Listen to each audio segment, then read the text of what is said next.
Hello, അപ്പോൾ എല്ലാവർക്കും സുഖം തന്നെയല്ലേ? അപ്പോൾ ഞാനും അനിയത്തിയും കൂടി ഇവിടെ ഉത്സവത്തിന് പോവുകയാണ്. മേപ്പാടിയാണ്. മേപ്പാടി കുംഭം മഹോത്സവമാണ്. അപ്പോൾ അതിന് വേണ്ടിയിട്ട് പോവുകയാണ്. മോനെ കൂട്ടിയിട്ടില്ല, കാരണം ഇവിടെ വിരുന്നുകാരൊക്കെ ഉള്ളത് കൊണ്ട് എല്ലാവരും കൂടി വരുന്നില്ല, ഞങ്ങൾ മാത്രം. അപ്പോൾ ഞങ്ങളിതാ പോയിക്കൊണ്ടിരിക്കുകയാണ്. ഇത് അവിടെ എത്തിയിട്ടുണ്ട്.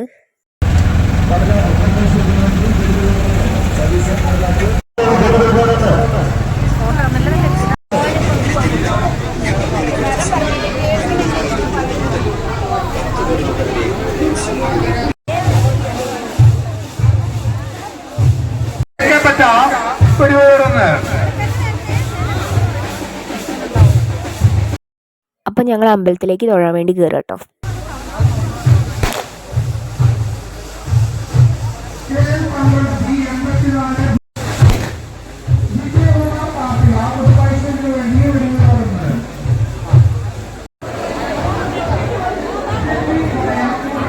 അപ്പോൾ ഞങ്ങൾ തൊഴുത് പ്രസാദമൊക്കെ വാങ്ങി കുരിയൊക്കെ തൊട്ടിട്ട് ഞങ്ങൾ നെക്സ്റ്റ് വരവ് കാണാൻ വേണ്ടി നിൽക്കുകയാണ്. അപ്പം നെക്സ്റ്റ് വീഡിയോയിൽ കാണാം. ഓക്കെ.